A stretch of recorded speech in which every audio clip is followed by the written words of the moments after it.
my name is Chloe Pierce, and today I'm going to be talking to you about bullying for my final speech for the fall semester. So, bullying is something that is really important to me because I think it's something that is a lot of times swept under the rug, and a whole lot of people don't stand up for people who are bullied or don't try and help the bulliers.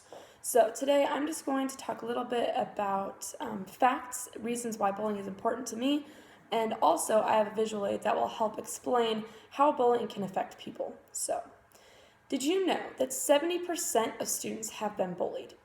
That is way too high a number for people who live in America. America is supposed to be a land of freedom where we are free to express our thoughts and opinions and not have other people say, no, like that's a dumb idea. We should always be supporting and encouraging other people. And even if we do disagree, do it respectfully. There's always a respectful way to tell someone that you don't agree with them. 2 out of 3 teens have witnessed cruel behavior online. So a lot of times it's easy for me to forget that bullying can happen online. Bullying in TV shows and movies from around the 80s is always portrayed as shoving someone into a locker, giving them a noogie, and those things really aren't good either. But now that we have social media, it's so much easier to say negative things and to have those negative thoughts and ideas put into motion. And we really need to work on lowering that number of 2 out of 3 teens because everyone deserves the chance to express their thoughts and not be judged for them. Cyberbullying victims, which is the act of bullying online, the people who are victims of that, are 2 times more likely to commit suicide.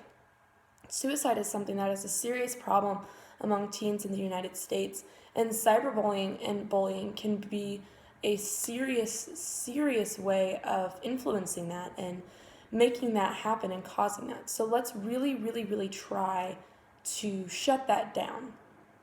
So I have a visual aid that I learned when I was in elementary and middle school, and it's something that really helped me to really visually understand and grasp how much bullying can affect someone. So right here on this piece of paper, I have a little person just to represent, well, pretty much anyone. So I'm going to crumple this into a ball. And this crumpling into a ball is what's used to represent bullying. So unkind words on social media or in real life. People making you feel like you're small and insignificant. Anything that you would consider to be bullying makes this person into a tiny little ball. Now, as time goes and time passes, you get out of high school, into college, you might not experience as much bullying. And as you start to get over that and you start to forgive those people, the ball becomes unfolded. But as you can see, this paper is not smooth like it was before. It's still wrinkled, it's not flat, and this person is still affected by bullying, even though the bulliers might be gone, they might be miles and miles away. But in their heads, they're still there, still saying all those negative thoughts and ideas and making them not feel like anything. So, even if your bullier or someone who's bullying you is thousands of miles away and you think that your words might not be very significant, oh, I was just being honest, or oh, I was just making a joke. Slowly, those words and actions start to affect people. And even though time might pass and you might not see them anymore, you might have even forgotten that you'd said those things, this person is still affected by this, even after all that time. So this is something that has really affected me, and I wanted to share it with you because every time I'm tempted to say something negative or comment something negative on someone else's picture, this reminds me that what I say could affect them for the rest of their life and could affect them in a way that is not positive at all. So I hope that this helped you to understand a little bit about how bullying affects people. So what are some ways that we can stop bullying?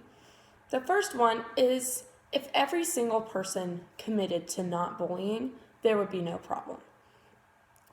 You don't have to try and change the world. All you have to do is change you. And when other people see that you're not bullying, that you're being kind and always looking out for other people, they will be challenged to do the same thing. So leading by example is something that's really important. Treat others the way that you would like to be treated. This is a very simple thought that's been around for a really long time, but it holds true no matter what point in history you're at.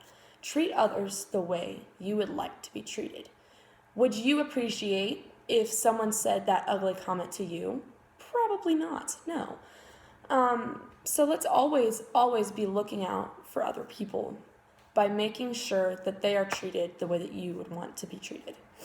Another reason or another way that you can help stop bullying is if you are hurting and you are tempted to bully someone else, take a heart check.